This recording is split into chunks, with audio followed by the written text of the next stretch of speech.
Hello everyone, this is Raj sir. और आज हम बात करने वाले हैं अपने इस वीडियो लेक्चर में एड्स और कैंसर के बारे में। ओके, तो यहाँ पर हम दो बीमारी को देखने वाले हैं, एड्स को और कैंसर को। तो सबसे पहले बात करते हैं एड्स की। तो एड्स का फुल फॉर्म होता है acquired immuno deficiency syndrome. Okay, तो अगर हम एड्स की बात कर रहे हैं तो ये रिपोर्टेड किया गया था 1981 में। ओके, तो इससे लगभग 25 million people in the last 25 year, है ना। तो पिछले 25 वर्षों में 25 मिलियन लोगों की क्या हो गई भाई, मौत हो गई है। It is a deficiency of immune system, हमारे इम्यून सिस्टम की एक डेफिशिएंसी है, तो इसी को हम एड्स कहते हैं ना। उसके नाम में ये एक्वायर्ड इम्यूनो डेफिशिएंसी सिंड्रोम है ना। तो ये इम्यून सिस्टम का एक डेफिशिएंसी है, acquired during the life time of an individuals. Okay, तो ये हम क्या करते हैं, इसको हम गेन करते हैं, क्योंकि इम्यूनिटी दो तरह की होती है, एक तो इन्नेट और एक एक्वायर्ड। तो अभी अपन देखेंगे, तो यहाँ पर एक्वायर्ड मीन्स हम यहाँ पे इन्फेक्शन को गेन कर रहे हैं। अगर हम सिंड्रोम की बात करें तो सिंड्रोम क्या होता है, तो सिंड्रोम एक बीमारी नहीं है बल्कि ग्रुप ऑफ वेरियस सिम्टम्स, है ना। मतलब ये लक्षणों का एक समूह है, ऐसा बोल सकते हैं कि syndrome is a not only disease, is a house of various type of disease. Okay, तो एड्स भी बहुत तरह की सिम्टम्स का एक ग्रुप होता है। अगर हम बात करें non congenital fatal infectious disease, okay, तो ये कंजेनाइटल नहीं होती, नॉन कंजेनाइटल होती है, लेकिन ये फैटल है, खतरनाक है। तो अब हम बात करते हैं कि जो एड्स होता है ये किससे होता है ना। तो इसका कॉजेटिव एजेंट क्या है, तो इसका कॉजेटिव एजेंट है HIV वायरस या ह्यूमन इम्यूनो डेफिशिएंसी वायरस के नाम से इसको हम जानते हैं। अब अगर हम एड्स की बात करें बेटा, कि जो एड्स है तो ये क्या है, तो एड्स क्या है, आपका single standard RNA genome. Okay, तो इसके अगर हम लाइफ साइकिल की बात करें, लाइफ साइकिल की, तो ये लाइफ साइकिल की बात करें तो ये entry of virus in the body means ये, जैसे कि सपोज दैट ये हमारी बॉडी है। ओके, तो ये जो वायरस रहेगा, तो वायरस क्या करेगा, हमारी बॉडी में एंट्री करेगा। वायरस क्या करेगा, हमारी बॉडी में एंट्री करेगा। ओके, जैसे ये वायरस है, तो वायरस ने क्या किया, हमारी बॉडी में एंट्री किया। फिर उसके बाद जैसे ही एंट्री करेगा तो ये हमारी बॉडी में कहाँ पर अटैक करेगा, macrophage cell and helper T cell, वहां पर ये अटैक करेगा।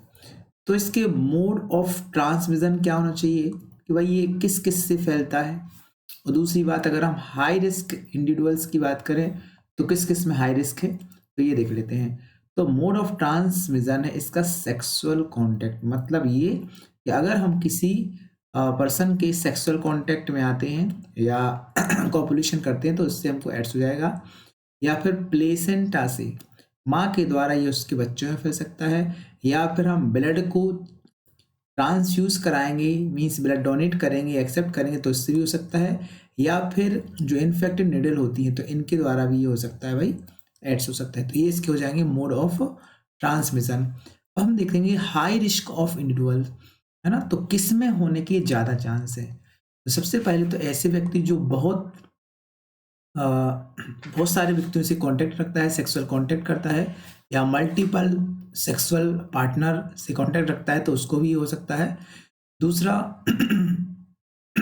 मदर से उसके फीटस में किसके द्वारा, प्लेसेंटा के द्वारा, है ना। ब्लड ट्रांसफ्यूजन मतलब रिपीटेड ब्लड ट्रांसफ्यूजन, बार बार ब्लड चढ़ाया तो उसको भी हो सकता है। और इन्फेक्टेड निडल्स की बात करें तो ड्रग एडिक्ट या फिर इंट्रावेनस, है ना। जैसे कि इन्फेक्टेड निडल की बात करें तो ये जो नशेड़ी होती है ना बेटा, तो नशेड़ियों में ये गुण ज़्यादा होता है। जैसे कि ये दो नशेड़ी बैठे हैं, है ना, एक ये दो नशेड़ी है, तो ये इसने मतलब ड्रग को लिया इंट्रावेनसली। अब ये कहेगा उसी इंजेक्शन की जो नीडल है इसको भी लगाने को कहेगा, है ना। तो इसको था एड्स, तो इसका एड्स किसको हो जाएगा, फिर इसको भी हो जाएगा ना। तो ऐसे नीडल के द्वारा ये फैल जाता है। अब हम देखेंगे इसकी लाइफ साइकिल के बारे में। ओके, ये लाइफ साइकिल क्या है तो अगर हम एड्स की बात करें बेटा, तो एड्स क्या होता है, viral infection, viral protein code with RNA code. अब यहाँ पर क्या है भाई, ये कैप्सिड है आपका, इसी को हम क्या बोलेंगे, कैप्सिड बोलेंगे। ये आपका क्या है, अंदर डबल स्टैंडर्ड आरएनए है। फिर उसके बाद ये क्या है, आपकी कोई एनिमल सेल है, और आप जानते हो एनिमल सेल के अंदर क्या होता है, साइटोप्लाज्म होता है। इसके अंदर क्या रहेगा, आपका न्यूक्लियस रहेगा, है ना, और ये क्या आपकी न्यूक्लियर मेम्ब्रेन हो जाएगी। ये क्या हो जाएगी, आपकी सेल मेम्ब्रेन हो जाएगी। इसी को हम बोलेंगे प्लाज्मा मेम्ब्रेन कहते हैं। तो सबसे पहले जो वायरस है, डबल स्ट्रैंड वायरस है, आरएनए वायरस, तो ये जाएगा बॉडी के अंदर। तो इसकी जो कैप्सिड ये बाहर ही रह जाएगी, और वायरस आपका कहाँ चला जाएगा, ये अंदर से, ये वायरस अंदर आ गया, है ना। तो viral RNA introduce into the cell. उसके बाद हम आरएनए था ये, तो आरएनए से हमने क्या बनाया, डीएनए। देखो जैसे कि आपने डीएनए से जब डीएनए बनता है तो उसको हम बोलते हैं रेप्लिकेशन, है ना। डीएनए से डीएनए बनने की प्रोसेस को हम क्या बोलते हैं भाई, रेप्लिकेशन। लेकिन डीएनए से एमआरएनए बना, और एमआरएनए जब बना तो उसको हम बोलेंगे ट्रांसक्रिप्शन, और एमआरएनए से क्या बनेगा, आपका प्रोटीन बनेगा। तो इस प्रोटीन को हम ट्रांसलेशन बोलते हैं, और सभी को एक साथ हम क्या बोलते हैं, central dogma. Okay, central dogma, है ना। तो क्या हुआ कि डीएनए से एमआरएनए बना, तो इसको हम बोलेंगे ट्रांसक्रिप्शन। ये क्या हो जाएगा आपका, ट्रांसक्रिप्शन। लेकिन आप खुद बताओ कि अगर हमने यहाँ पे आरएनए से डीएनए बना दिया, ये आरएनए, और इसको वापस डीएनए बना देंगे, तो आप खुद बताओ ये प्रोसेस रिवर्स हो रही कि नहीं। और ट्रांसक्रिप्शन हुआ रिवर्स, तो इसी को बोलेंगे हम रिवर्स ट्रांसक्रिप्शन।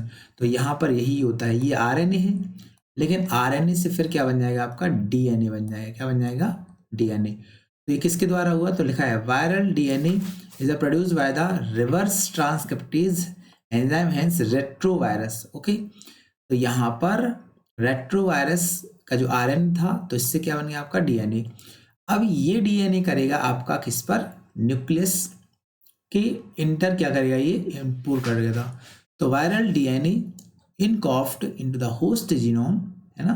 तो ये आपका जो डीएनए बन गया, अब ये होस्ट के अंदर जाएगा, तो यहाँ पर ही जाएगा, है ना। तो सपोज दैट अगर हम ये डीएनए की बात करें, ये डीएनए है, तो ये डीएनए आपका जाएगा जो यहाँ पर आपके जीनोम है, तो इनसे क्या हो जाएगा, ये मिक्स हो जाएगा। लिखा ना कि new viral RNA is produce by the infected cell, और यहाँ पर एक मिक्स हो गया, तो यहाँ से क्या बन जाएगा, कि नया वायरल आरएनए बन जाएगा। ओके, नया वायरल, देखो नया वायरल आरएनए को हम कुछ इस तरीके से बना देते हैं, ये। तो ये नया वायरल आरएनए बन गया, ये नया वायरल आरएनए आपका, ये भी नया वायरल आरएनए, ये भी आपका ये। और बस इसके ऊपर क्या हो जाएगा भाई, कैप्सिड आ जाएगा। इसके ऊपर क्या आ जाएगा, ये कैप्सिड बन जाएगा। इसके ऊपर हमने क्या बना लिया, कैप्सिड। इसके ऊपर क्या बना लिया हमने, कैप्सिड। और कैप्सिड क्या करेगा, फिर new virus can infect other cell. तो ये क्या करेगा, इस सेल को इसने इन्फेक्ट कर ही दिया, अब ये निकल के जाएगा और किसी अदर सेल को भी क्या करेगा, इन्फेक्ट करेगा। तो ये इस तरीके से इन्फेक्शन करता है। मतलब हम कह सकते, we can say that's HIV virus are totally destroy of our T helper cell, है ना, या मैक्रोफेज सेल। तो ये क्या करता है भाई, हमारे टी सेल को क्या कर देता है, डिस्ट्रॉय कर सकता है। उसके बाद हम देखेंगे सीक्वेंस ऑफ इवेंट, है ना, सीक्वेंस इवेंट, है ना। तो जो अपन ने यहाँ पे डायग्राम में देखा, उसी को हमको रीड करना है। तो सबसे पहला पॉइंट क्या आता है कि जो एड्स का वायरस है, मतलब HIV वायरस, सबसे पहले infected cell means macrophage can survive while virus are being replicated and release, hence called HIV factory. Okay, तो यहाँ पर HIV फैक्ट्री किसको कहा गया, मैक्रोफेज को कहा गया। लेकिन जैसे ही HIV इंटर हुआ मैक्रोफेज में, तो टी हेल्पर सेल या TH simultaneously and there is a progressively decrease in the number. तो जो टी सेल है, तो इसका नंबर क्या हो गया, घट गया। यहाँ पर इसका क्या हो गया भाई, नंबर डिक्रीज हो गया। एंड इनिशियल सिम्टम्स, तो जैसे इसका नंबर डिक्रीज हुआ, तो उसकी वजह से क्या हुआ, जो इनिशियल सिम्टम, देखो नंबर, क्योंकि जो टी हेल्पर सेल है, तो ये क्या करती भाई, किल करेगी किसको, बैक्टीरियल या वायरल इन्फेक्शन जो हमारी बॉडी में हुआ है, तो किल कौन करता है, यही करता है। लेकिन सबसे पहले जो एड्स का वायरस है, इसने क्या कर दिया, टी सेल को ही किल कर दिया, और टी सेल का नंबर कम हुआ, तो उसकी वजह से फिर हमको सिम्टम्स आएंगे, है ना। तो सर सिम्टम्स में क्या होगा, हमको फिर हमको इसमें फीवर आएगा, है ना, हमको बुखार आ सकता है, हमको डायरिया हो सकता है, या फिर हमारी जो बॉडी का वेट है, तो वो भी क्या हो जाएगा, आपका लॉस होने लगेगा। फिर later the immune deficiency patient is prone to infection specially. Okay, तो यहाँ पर माइकोबैक्टीरियम की बात करें, वायरस की बात करें, फंजाई की बात करें या टॉक्सोप्लाज्मा। कहने का मीन्स ये है कि अगर हमको एड्स हो गया, तो जब हमको एड्स हो जाएगा तो इसके अलावा जैसे कि और कोई बीमारी हुई तो ये भी फिर बहुत जल्दी हो जाएंगी। माइकोबैक्टीरियम मतलब हमको ट्यूबरकुलोसिस हो सकता है, वायरस संबंधी कोई बीमारी वो भी हो सकती है। तो there is always time lag between the infection of the appearance of AIDS symptoms, this may be from the few month to many years. उन्होंने कहा कि जैसे कि कोई एड्स का पर्सन है, अब उसके जो सिम्टम्स होते हैं तो इसको जनरेट होने में या तो कुछ मंथ का भी टाइम लग सकता है या फिर मंथ से ईयर का भी टाइम लग सकता है। ओके, तो कुछ महीनों से लेके कुछ वर्षों तक का टाइम लग सकता है। लिखा भी है यूजुअली 5 to 10 ईयर। ओके, तो ये आपका एड्स था। इसमें हम इसका टेस्ट देख लेते भाई कि हमको अगर एड्स चेक कराना तो कौन सा टेस्ट कराना है। तो इसके लिए अपन को कराना है एलिजा टेस्ट। इंपोर्टेंट इसका फुल फॉर्म ध्यान रखना, एंजाइम लिंक्ड इम्यूनोसॉर्बेंट एजे। ओके, अगर हम ट्रीटमेंट की बात करें तो वैसे तो इसका ट्रीटमेंट नहीं है, लेकिन इसके लिए हम एंटी रेट्रोवायरल ड्रग ले सकते हैं, लेकिन ये हमारे अंदर एड्स के जो वायरस है इसको प्रॉपरली किल नहीं करेगा, but can only prolong life but can not prevent death. मतलब ये कि डेथ तो होना तय है, लेकिन हाँ जैसे कि सपोज दैट हमको एड्स हो गया और हम 70 वर्ष में जाने वाले हैं, तो अगर हम ये दवाई खाएंगे, टैबलेट खाएंगे, तो इससे शायद हमारी 10 वर्ष आयु और बढ़ सकती है। मतलब कि हमारी डेथ तो तय है, लेकिन थोड़ा सा और आयु को ये प्रोलॉन्ग कर देंगे ना, तो यही इसका मतलब है। अब हम देखते हैं इसकी प्रिवेंशन। ओके, तो अगर हम प्रिवेंशन की बात करें भाई, प्रिवेंशन कहे तो इसके रोकथाम क्या क्या होना चाहिए ना, रोकथाम।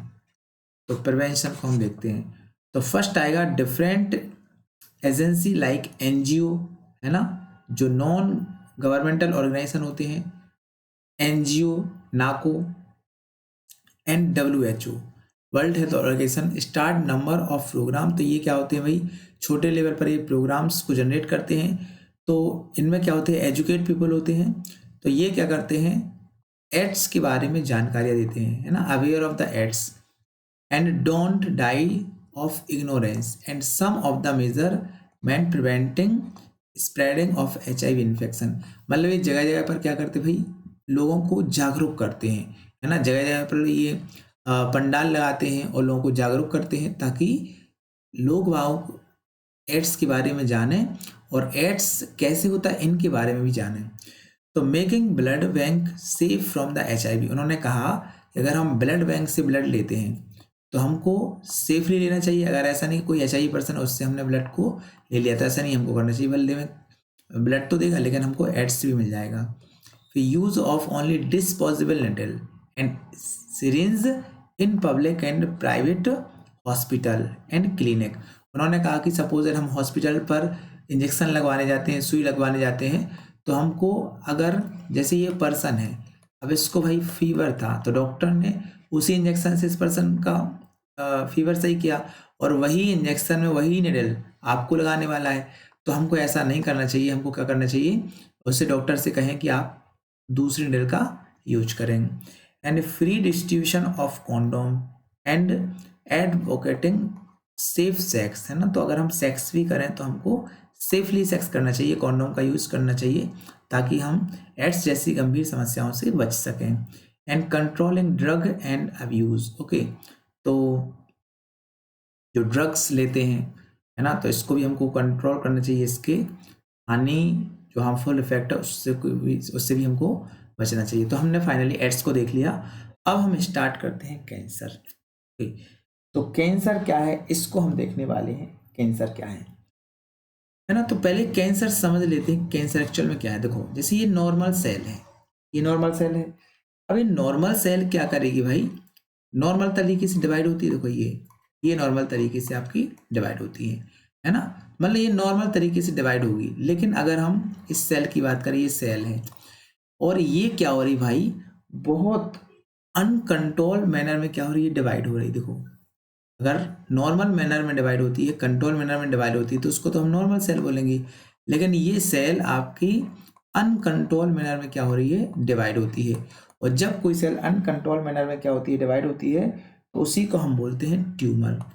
तो इसको हम क्या बोल देंगे, यहाँ पे ट्यूमर्स बोल देंगे। ओके, और जैसे ही ट्यूमर्स ये होगा तो यहाँ पर जो सेल है, तो इस सेल को हम बोलेंगे नियोप्लास्टिक सेल। इसको हम क्या बोल देंगे भाई, नियोप्लास्टिक सेल। तो इसी को हम क्या बोलेंगे, कैंसर। कि कैंसर एक ऐसी बीमारी है जब कोई सेल अनकंट्रोल तरीके से ग्रोथ होना स्टार्ट कर देती है, तो उसी को हम कैंसर बोलते हैं। तो स्टार्ट करते हैं, अ ड्रेडेड एंड नॉन इन्फेक्शुअस डिजीज। अच्छा, ये इन्फेक्शुअस डिजीज नहीं, ये क्या है आपकी नॉन इन्फेक्शुअस, इंपॉर्टेंट है। A major cause of death all across the globe. Okay, तो इनसे भी डेथ हो जाती है ना, इनसे भी कई लोगों की डेथ होती है। फिर अगर हम कैंसर की बात करें तो यहाँ पे दो तरह के कैंसर को हम बताने की कोशिश करेंगे। ओके, तो सबसे पहले कैंसर को बताया है और उसका नाम लिया यहाँ पे नॉर्मल सेल। और नॉर्मल सेल में जो कैंसर हो, अच्छा दो तरह के कैंसर यहाँ पर बताएंगे, आगे देखेंगे। तो पहले हम देखते हैं नॉर्मल सेल के बारे में, और दूसरा देखते हैं हम कैंसर सेल या नियोप्लास्टिक सेल के बारे में। ओके, तो पैरामीटर्स क्या क्या होना चाहिए इसको भी देखते हैं। तो नॉर्मल सेल की बात करें तो देखो, ये highly control and regulated major में ग्रोथ करती है, मतलब सेल ग्रोथ एंड डिफरेंशिएशन एक प्रकार से कंट्रोल मैनर में होगा। लेकिन कैंसरस की बात करें तो ये uncontrol manner and non regulated manner में सेल का ग्रोथ होता है, उसको हम बोलते हैं कैंसर। फिर कॉन्टैक्ट इनहिबिशन की बात करें तो भाई ये प्रेजेंट होता है। सर कॉन्टैक्ट इनहिबिशन होता क्या है ना, तो पहले इसको समझ लेते हैं कि एक्चुअल में ये कॉन्टैक्ट इनहिबिशन है क्या। चलो, जैसे यहाँ पे मैं डायग्राम बनाऊंगा और यहाँ पर इसको समझाने की कोशिश करूंगा। देखो, जैसे एक सेल है, ये नॉर्मल सेल है। अब ये सेल ये है, ये सेल ये है, ये सेल ये है। इस तरीके से हम डिफरेंट सेल आपको यहाँ पे बता देंगे, है ना। ये अब देखो, ये जितनी भी सेल है, तो यहाँ पर जो एक सेल है, देखो एक सेल, ये सेल, ये जितनी भी सेल है, ये एक दूसरे के क्या है, कांटेक्ट में है ना, कांटेक्ट इनहिबिशन। तो एक दूसरे के कांटेक्ट में रहेंगी। और अच्छा, इसकी वजह से जैसे ग्रोथ करेगी तो ये कंट्रोल मैनर में ग्रोथ होगी। ये कंटेंट मतलब कांटेक्ट में है, तो ये ग्रोथ कैसी हो रही है आपकी, कंट्रोल मैनर में हो रही। लेकिन जब जो अगर ये अपना कांटेक्ट खो देती है, जैसे कि एक सेल है, अब ये कांटेक्ट में, तो कांटेक्ट इनहिबिशन शो कर रहा था। और कांटेक्ट इनहिबिशन किस में होता है, नॉर्मल सेल में। इसमें नॉर्मल सेल में, अगर नॉर्मल सेल में हुआ तो सेल कंट्रोल मैनर में ग्रोथ करेगी। लेकिन अगर हम कैंसरस सेल की बात करें तो कैंसरस सेल में जो कांटेक्ट इनहिबिशन होता है, इसकी प्रॉपर्टी क्या हो जाती है, लॉस हो जाती है। और जब लॉस हो जाएगी तो ये जो सेल है, तो यहाँ पर ये जो सेल की जो डिफरेंट सेल थी, तो ये कांटेक्ट खो देंगी। तो इससे क्या हो जाएगी, एक सेल अनकंट्रोल मैनर में क्या हो जाएगा भाई, ग्रोथ करने लगेगा। और ग्रोथ करता है तो उसी को हम क्या बोलते हैं, कैंसर बोलते हैं, है ना। तो ध्यान रखना। तो यहाँ पर कांटेक्ट इनहिबिशन की प्रॉपर्टी नॉर्मल सेल में प्रेजेंट होती है। लिखा है virtue of the which contact with other cell and inhibit their growth. And last की बात करें भाई, यहाँ पर लॉस्ट हो जाती है प्रॉपर्टी। तो इसकी वजह से cell keep on the dividing, cell dividing होना स्टार्ट कर देती है and form mass of cell. ये मास ऑफ सेल बनाएगी जिसको हम ट्यूमर बोलते हैं, या इसी को हम क्या बोलते हैं, नियोप्लाज्म बोलते हैं। ओके, तो अब यहाँ पर हम ट्यूमर की बात करें बेटा, तो ट्यूमर भी दो तरह के होते हैं आप, है ना। तो एक को हम बोलेंगे बेनाइन ट्यूमर और दूसरे को हम कहेंगे आपका malignant and cancer tumour. Okay, तो आपका ये बेनाइन हो जाएगा, ये मैलिग्नेंट या कैंसर। अगर हम बेनाइन की लोकेशन की बात करें, बेनाइन ट्यूमर की, तो इनकी लोकेशन ओरिजिनल प्लेस पर होती है। सपोज दैट ये हमने किसी का हाथ बना दिया। अब देखो, यहाँ पर हम एक कंडीशन बता रहे हैं, जैसे कि यहाँ पर ट्यूमर है, यहाँ पे, तो अगर यहाँ पर ट्यूमर है तो इसकी ओरिजिनल प्लेस क्या होगी, यही। अब ये ट्यूमर यहाँ से यहाँ पे नहीं आएगा। ओके, ऐसा नहीं हो सकता, ये जहाँ है वहीं रहेगा, तो इसी को बोलते हैं हम बेनाइन। और अगर यहाँ से ये फैल के किसी दूसरे प्लेस पर आ गया तो इसी को हम क्या नाम देते हैं, मैलिग्नेंट। तो यही लिखा है कि बेनाइन में ओरिजिनल प्लेस पर रहता है, इसमें लिटिल डैमेज होता है और ये फैलता नहीं है। यहाँ पर लिख सकते हैं कि नॉट स्प्रेड, ये क्या है आपका, नॉट स्प्रेड, नहीं फैलता है। लेकिन मैलिग्नेंट की बात करें तो ग्रो रैपिडली, बहुत जल्दी ग्रो करता है, स्प्रेड होता है टू द अदर पार्ट, मतलब दूसरे पार्ट पर फैल जाएगा। Invade the damage other cell, दूसरी सेल को भी डैमेज कर देगा। Starving normal cell by the competing for vital nutrients, है ना। तो ये जो पॉइंट है इसका मीन्स समझ रहे हो ये कहना क्या चाहता है। ओके चलो मैं समझाता हूँ। देखो इसने ये कहा है बच्चों यहाँ पे कि सपोज दैट यहाँ पर दो सेल हैं। ओके जैसे ये है आपकी कैंसर सेल, ये क्या है कैंसर सेल, और यहाँ पर एक सेल में बनाता हूँ नॉर्मल सेल। चलो एक हमने ये सेल बनाई तो ये है आपकी नॉर्मल सेल, ठीक है ना। तो ये कैंसर सेल ये नॉर्मल सेल, अब हुआ क्या, तो ये कैंसर सेल क्या करेगी, ये नॉर्मल, अच्छा नॉर्मल सेल है तो दोनों सेल के पास भाई न्यूट्रिएंट्स मिलेगा, न्यूट्रिएंट्स दोनों सेल के पास भी, नॉर्मल सेल के पास भी, इसके सेल के पास भी। तो ये कैंसर सेल क्या करेगी, अपना न्यूट्रिएंट्स पहले फिनिश कर लेगी जल्दी से जल्दी। सर ऐसा क्यों कर रही है, क्योंकि देखो आप खुद बताओ जो कैंसर सेल ही बहुत जल्दी डिवाइड कर रहा है कि नहीं, तो इसने क्या किया अपना न्यूट्रिएंट्स जल्दी फिनिश कर लिया। अब ये क्या कर देगी बगल वाले सेल का भी न्यूट्रिएंट्स ले लेगी। तो आप खुद बताओ कि जो बगल वाले सेल है पड़ोसी सेल है इसको न्यूट्रिएंट्स नहीं मिल पाया तो ये तो भूखा मर गई ना, है ना, इसको नहीं मिल पाएगा तो ये तो भूखी मर जाएगी ना। तो ये यही करता है, कैंसर सेल बगल वाले सेल की न्यूट्रिएंट्स को ले लेता है और इसकी वजह से जो बगल वाली सेल रहती है ये क्या हो जाएगी भाई भूखी सो जाती है या भूखी मर जाती है। और भूखे को अपन क्या बोलते हैं स्ट्रॉवेशन, क्या बोलते हैं इसको स्ट्रॉवेशन। देखो यहाँ पर लिखा है ना कि नॉर्मल सेल को भूखा मारकर और उसके न्यूट्रिएंट्स को क्या कर लेती ले लेती है, इंगल्फ कर लेती है ना, वाइटल न्यूट्रिएंट्स को ले लेती है। तो यही इस लाइन का यहाँ पर मतलब है। तो कैंसर सेल बहुत चालाक होती है ना, क्योंकि ये क्यों ले रही है उसका न्यूट्रिएंट्स, क्योंकि इसको क्या करना है डिवाइड करना है और जल्दी डिवाइड करना है तो इसको भोजन भी चाहिए, है ना, तो इसलिए ऐसा ये करती है। ओके तो यहाँ पर अगर हम मेटास्टेसिस की बात करें तो मेटास्टेसिस एक मोस्ट फियरफुल प्रॉपर्टी होती है, इम्पोर्टेंट है, और इसकी वजह से क्या होता है कि जो आपका ट्यूमर होता है एक प्लेस से दूसरे प्लेस पर ये फैल जाता है, उसी को हम क्या बोलते हैं मेटास्टेसिस। तो यहाँ पर मैलिग्नेंट ट्यूमर में मेटास्टेसिस की प्रॉपर्टी होती है cell sloughed from the such tumour reach distinct site and through the blood and store new tumour, और वहाँ पर क्या करता है भाई स्टार्ट कर देता है न्यू ट्यूमर्स, है ना, तो इसी को हम बोलते हैं मेटास्टेसिस। अब हम देखते हैं कॉज ऑफ कैंसर। तो कैंसर कैसे हुआ उसका हम कॉज देखने वाले हैं। ओके तो सबसे पहले अगर हम कैंसर के कारण की बात करें तो यहाँ पर हम दो सेल को बताने की कोशिश करेंगे। ओके दो सेल कौन कौन सी, कि सपोज दैट ऐसा समझो कि एक ये नॉर्मल सेल है, चलो हमने नॉर्मल सेल बना दिया, ये आपकी क्या है नॉर्मल सेल है ना। तो यहाँ पर जो नॉर्मल सेल है तो यहाँ पर एक जीन रहता है, उस जीन का नाम बताओ सर क्या है नाम उसका, चलो मैं यहाँ पर उस जीन का नाम बता रहा हूँ। जैसे ये जीन है, ये जीन है, ये जीन है आपका, तो इस जीन का नाम है ट्यूमर सप्रेसिव जीन, है ना। तो ये क्या है आपका ट्यूमर सप्रेसिव जीन, ये आपका जीन है ट्यूमर सप्रेसिव जीन है, ठीक है ना। अब इसके बाद में एक और जीन बता रहा हूँ बेटा, यहाँ पर ये ट्यूमर सप्रेसिव जीन तो है ही, तो ये क्या रहता है आपका एक और जीन रहता है, तो इसी को हम बोलते हैं सी ऑन्कोजीन। इसी को हमने क्या कहा, ये लिखा भी देखो यहाँ पर, इसको हमने क्या कहा सी ऑन्कोजीन। तो ये दो जीन प्रेजेंट है, एक ट्यूमर सप्रेसिव जीन है और एक क्या है सी ऑन्कोजीन है ना। तो जो ट्यूमर सप्रेसिव जीन रहता है तो ये हमारे सेल में एक्टिव फॉर्म में रहता है ना, ये क्या रहता है हमारे सेल में एक्टिव फॉर्म में रहता है, ये हमारे सेल में एक्टिव फॉर्म में रहेगा। और जो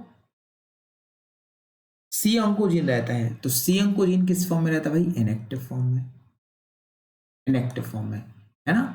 और जैसे ही देखो ये अभी नॉर्मल सेल है तो ऐसी कंडीशन है, लेकिन कैंसरस सेल की बात करें तो देखो ये अगर ट्यूमर सप्रेसिव जी देखो जस्ट अपोजिट हुआ, just opposite, sir just opposite कैसा, तो देखो मैं बताने की कोशिश करूंगा आपको कि जो ट्यूमर सप्रेस अभी तो एक्टिव था लेकिन ये किसी कारणवश इनएक्टिव हो गया, किसी कारणवश इनएक्टिव हुआ, और जैसे ही इनएक्टिव हो जाएगा तो ये आपका जो इनएक्टिव था तो ये क्या हो जाएगा आपका एक्टिव, और एक्टिव हो जाएगा तो पहले था सी ऑन्को और सी हट गया तो अब ओनली क्या बच गया आपका ऑन्कोजीन बच गया, क्या बच गया ऑन्कोजीन, और ऑन्कोजीन को ही हम क्या बोल देंगे कैंसरस सेल बोल देंगे। तो यही लिखा देखो ये neoplastic transformation positive agent is called carcinogens. अच्छा ये हुआ कैसे सर, कार्सिनोजेंस की वजह से, है ना। तो समझ में आ गया ना कि यहाँ पर ट्यूमर सप्रेसिव जीन प्रेजेंट था, ये एक्टिव फॉर्म में था, तो उसकी वजह से ये इनएक्टिव था। लेकिन ये कार्सिनोजेंस आ गया तो इसने इसको एक्टिव को क्या बना दिया भाई, इनएक्टिव बना दिया।